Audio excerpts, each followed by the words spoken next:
There's Allie right there. She's the one who didn't want to be on camera and just walked straight into it. Hi, my name's Steve Jaguar. This is another BeerNative Beer Review live from near Tintagel. I just went to Tintagel Brewery. You can see it right there. Very nice. A little bit of Arthur's Ale. If you don't know Tintagel in Cornwall, it's rumored, it's truth, that is where King Arthur and his knights are from. It's their castle and Merlin and all that stuff. If you've not been to Cornwall, you've got to come to Tintagel. It's very cool. And they have an awesome real ale brewery. They brew a whole bunch. I managed to pick up 6, of which I've decided to choose the kind of namesake, which is King Arthur's Ale. You can see it there. It's a 4.4%. Pretty traditional ale, but going to finish with a bit of hops. They claim citrus hops, so let's assume one of our fine friends from the IPA hop family. And we're going to crack it right now, live on the beach. Let's take a look at what is around me. There's a lot of foam, a lot of rock. I'm going to give you a little spinorama. Check that. Yeah. Dogs are here somewhere. There they are swimming. I'm down at Trebarwith Beach. And people are looking at me funny because I'm doing a beer review live in Cornwall. So, Tintagel is, people are making a big deal that Brewdog is powered by wind and all that kind of stuff. Like so's a lot of other breweries, including the Tintagel Brewery.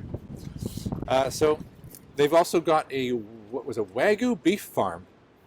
We just bought some Wagyu beef right next to the brewery. So you can go in and get your beers, get your super ridiculously posh, kind of expensive steaks at the same time. I don't have a glass because I'm in the middle of nowhere. So we're going to go rough. We're going to go on the cheap. I don't know. Let's call it one finger of head, shall we? Clear that off. Dogs are running. All right, let's get rid of that. Let's give it a little sip.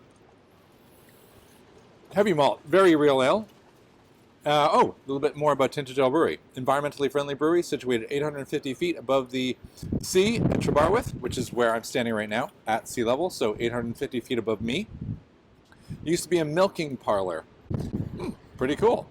Against the now Wagyu beef farm. They have all sorts of different ales. I'll probably do another one next week because I've got a whole bunch. But for now, King Arthur's Seat. So this is pretty traditional, let's say British best bitter, right? And that seemed like that was a more appropriate thing to do. So let's have a little swig.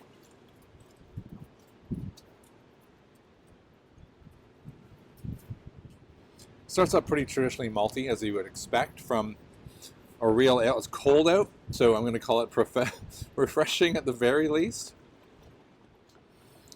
Nice sort of relaxed caramel.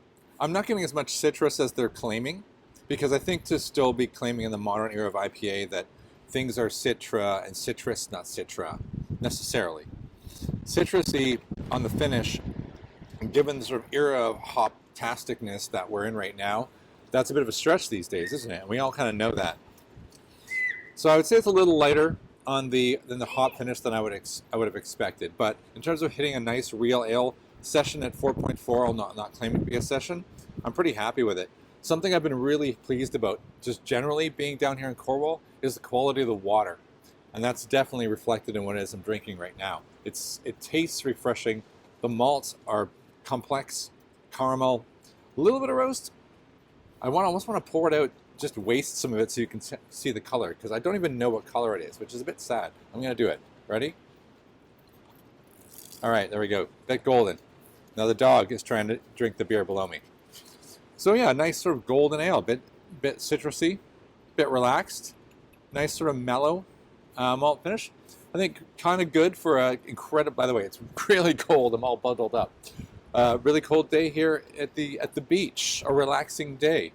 Let me just flip you around and give you one last look with the beer.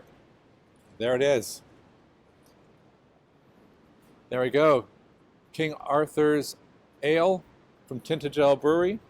If I were to rate it up, I would say I really quite like the rustic label. Consistent specifically for a real ale. I saw a big wall of it when I walked in at the brewery. There's a photo there.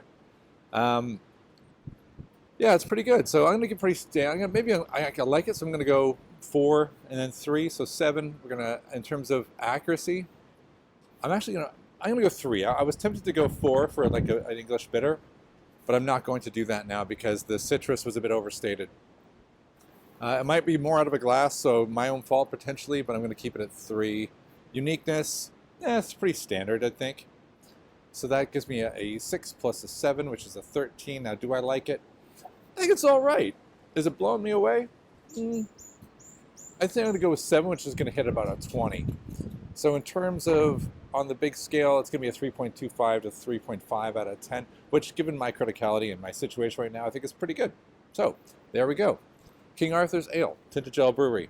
My name's Steve Jaguar. If you like random live videos, which probably will, hopefully will happen more as the pandemic chills out a little bit, hit the subscribe, ring the bell, give me a thumbs up for this one because, you know, I'm kind of drinking glass bottle on a rocky beach for you. Steve Jaguar, keep drinking great beer.